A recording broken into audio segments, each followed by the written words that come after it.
حضرت ابو ہریرہ رضی اللہ عنہ کہتے ہیں کہ رسول پاک صلی اللہ علیہ وآلہ وسلم نے فرمایا، جو شخص مرنے کے بعد وراثت میں قرآن مجید چھوڑ گیا، کوئی مسجد بنا گیا، یا مسافروں کے لیے کوئی مسافر خانہ بنوا گیا، یا کوئی نہر جاری کر گیا، یا زندگی اور صحت تندرستی کی حالت میں اپنے مال سے کوئی صدقہ نکال گیا، تو اس کا ثواب اس کے مرنے کے بعد بھی اسے ملتا رہے گا۔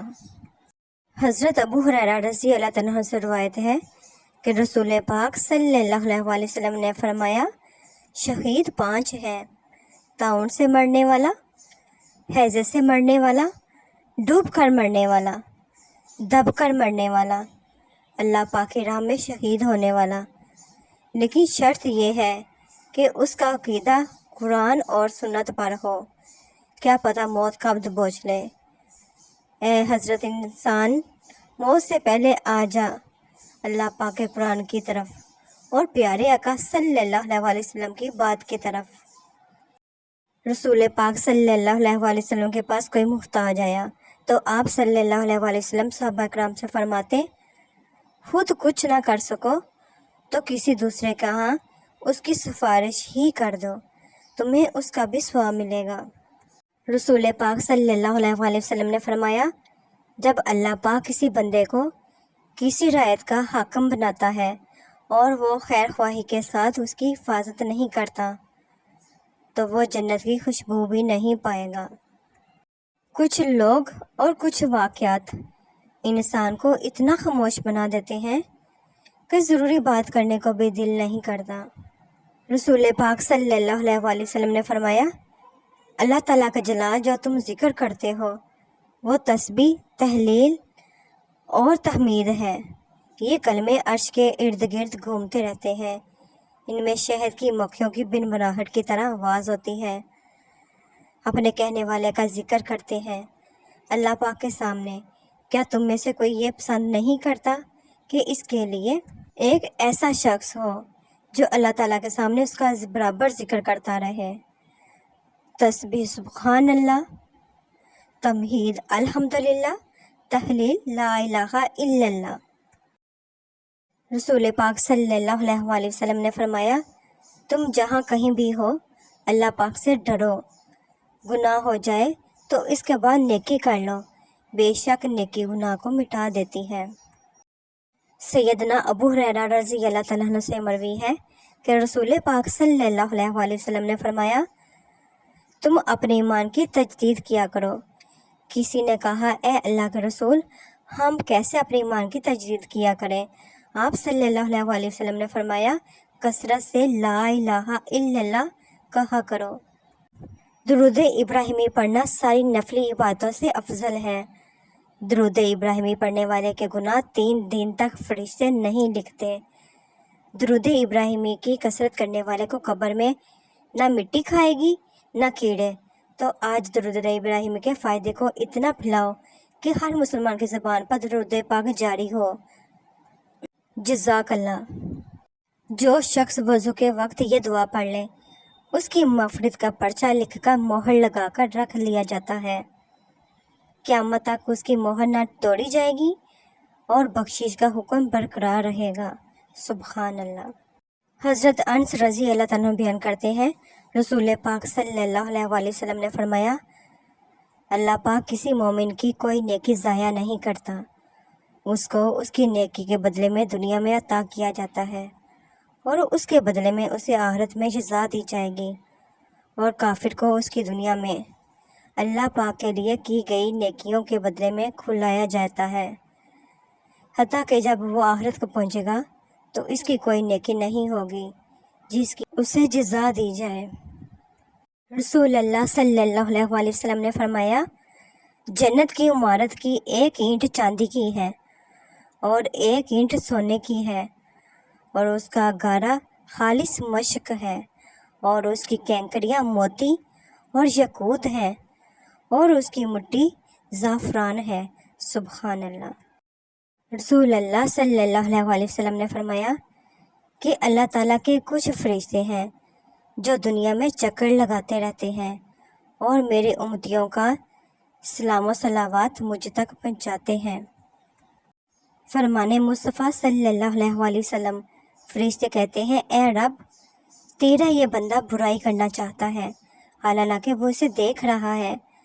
اللہ تعالیٰ فرماتا ہے اس کا خیال رکھو، اگر وہ اس پر عمل کرے تو اس کی مثل لکھ دو، اگر چھوڑ دے تو اس کے لیے ایک نیکی لکھ دو، اس نے میری وجہ سے اسے چھوڑا ہے۔ حضرت عبداللہ بن عباس رضی اللہ عنہ کہتے ہیں محمد صلی اللہ علیہ وسلم نے فرمایا، قبر میں میت کی مثال ڈوبنے والے فریاد کرنے والے آدمی کی طرح ہے جو اپنے ماں باپ، بہن بھائی یا کسی دوست کی دعا کا منتظر رہتا ہے۔ جب اسے دعا پہنچتی ہے تو اسے دنیا کی ہر چیز سے زیادہ محبوب ہوتی ہے۔ بے شک اہل ایمان دنیا کی دعا ہے سے اللہ تعالیٰ اہل قبور کو پہاڑوں کے برابر اجر عطا فرماتا ہے، اور مردوں کے لیے زندوں کا بہترین تحفہ ان کے لیے استغفار کرنا ہے۔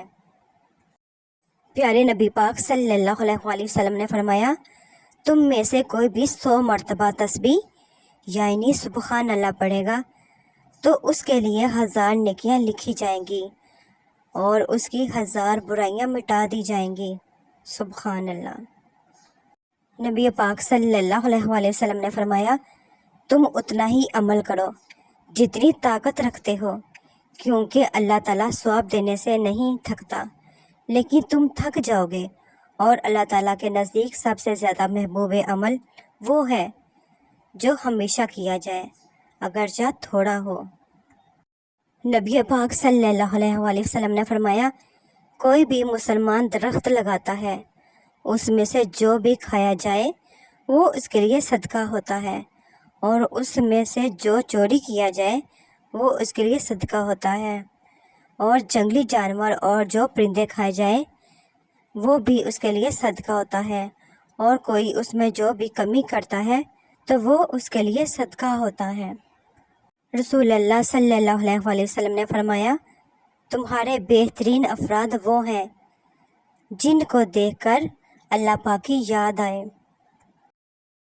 نبی پاک صلی اللہ علیہ وسلم نے فرمایا، کیا میں تمہیں ایک ایسے عمل کی خبر نہ دوں جو تمہارے اعمال میں سب سے بہترین ہے، جو تمہارے بادشاہ کے ہاں بڑا پاکیزہ ہے، جو تمہارے درجات کو سب سے زیادہ بلند کرنے والا ہے، جو سونے چاندی کا صدقہ کرنے سے بہتر ہے، جو جہاد میں دشمن کو مارنے یا شہید ہونے سے بھی بہتر ہے۔ عرض کی ضرور اے اللہ پاک کے رسول، فرمایا وہ امر اللہ پاک کا ذکر ہے۔ سبحان اللہ۔ رسول اللہ صلی اللہ علیہ وسلم نے فرمایا، بے شک قبر والوں کو ان کی قبروں میں عذاب ہوتا ہے جس کی آواز تمام جانور بھی سنتے ہیں۔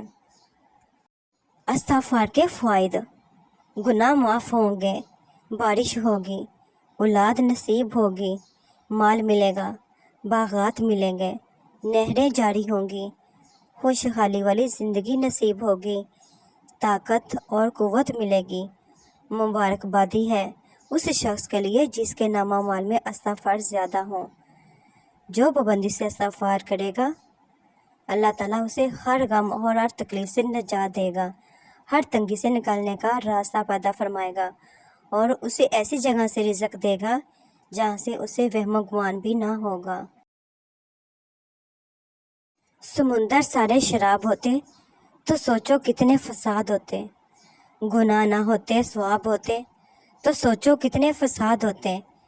کسی کے دل میں کیا چھپا ہے بس خدا ہی تو جانتا ہے، دل اگر بے نقاب ہوتے تو سوچو کتنے فساد ہوتے۔ تھی خاموش فطرت ہماری، جو کچھ برسوں نبھا گئے ہیں، ہمارے منہ میں جواب ہوتے تو سوچو کتنے فساد ہوتے۔ ہم اچھے تھے پر خدا ان کی نظروں میں برے رہے، ہم جو سچ میں خراب ہوتے تو سوچو کتنے فساد ہوتے۔ فرمانے مصطفیٰ صلی اللہ علیہ وسلم، تم میں بہترین لوگ وہ ہیں جنہیں دیر سے غصہ آتا ہے اور جلدی چلا جاتا ہے، اور برترین لوگ وہ ہیں جنہیں جلدی غصہ آتا ہے اور دیر سے جاتا ہے۔ نبی پاک صلی اللہ علیہ وسلم نے فرمایا، جب تمہارے بچے 7 سال کی عمر کو پہنچ جائیں تو انہیں نماز کا حکم کرتے رہو، اور جب وہ 10 سال کی عمر کو پہنچ جائیں تو انہیں نماز چھوڑنے کی وجہ سے سزا دو۔ صرف کتے کا گوشت ہی حرام نہیں، حرام کی کمائی سے خریدا گیا بکرے کا گوشت بھی حرام ہے۔ جب گھر سے بڑے رخصت ہو جاتے ہیں تو اپنے ساتھ بہت ساری برکتیں اور بے فکریاں بھی لے جاتے ہیں۔ جب ماں چھوڑ کر جاتی ہے تو کوئی دعا دینے والا نہیں ہوتا، اور جب باپ چھوڑ کر جاتا ہے تو کوئی حوصلہ دینے والا نہیں ہوتا۔ یا اللہ پاک سب کے والدین کو سلامت رکھنا، آمین۔ مہربان لوگ کون ہوتے ہیں؟ جو انسان کو چانس دیتے ہیں، جو ایک غلطی پہ پکڑ نہیں لیتے، جو ذرا سی بات پر سارے تعلق ختم نہیں کر لیتے، جو انسان کو انسان ہونے کا مارجن دیتے ہیں۔ ہمیں بھی دوسرے انسانوں کو ان کے انسان ہونے کا مارجن دینا ہے۔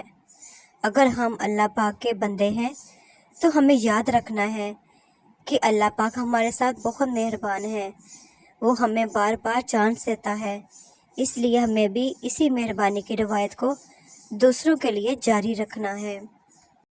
ایک دفعہ ایک شخص نے حضرت علی رضی اللہ عنہ سے پوچھا، اگر اللہ تعالیٰ کی ذات ہے تو مجھے دکھائیے۔ حضرت علی رضی اللہ تعالیٰ نے فرمایا، سورج کی طرف دیکھو۔ اس شخص نے کہا، میں نہیں دیکھ سکتا کیونکہ سورج کی شعاعیں میری بینائی کو نقصان پہنچائیں گی۔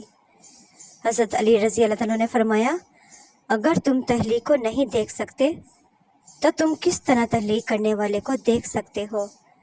اللہ تعالیٰ پر بغیر دیکھے یقین رکھو۔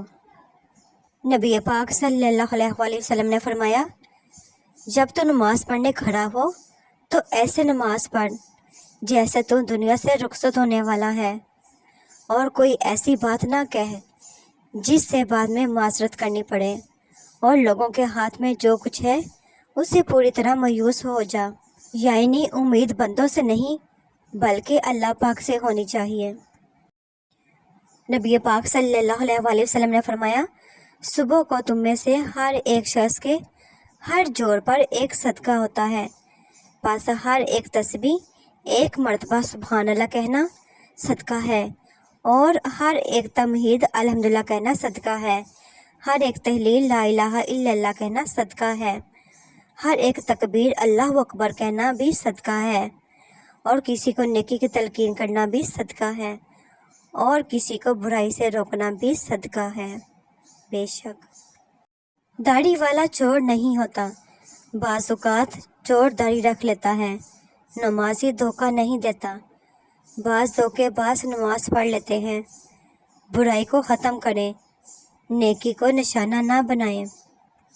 اے اللہ پاک مجھے اتنا صبر دے کہ میرا دل ہر حال میں مطمئن رہے۔ اللہ پاک مجھے اتنا مضبوط بنا دے کہ مجھے کوئی توڑ نہ سکے۔ اللہ پاک مجھے اتنا قریب کر دے کہ میں کسی اور کی مجھے ضرورت نہ پڑے۔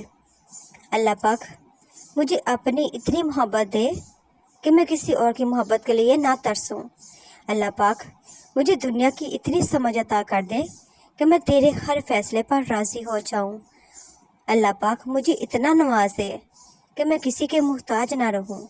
اللہ پاک مجھے اپنی یاد میں اتنا مشغول کر دے کہ مجھے کسی کی یاد نہ ستائے۔ اللہ پاک مجھے اپنا قرب اتنا عطا کرے کہ مجھے دنیا کی چاہ نہ رہے۔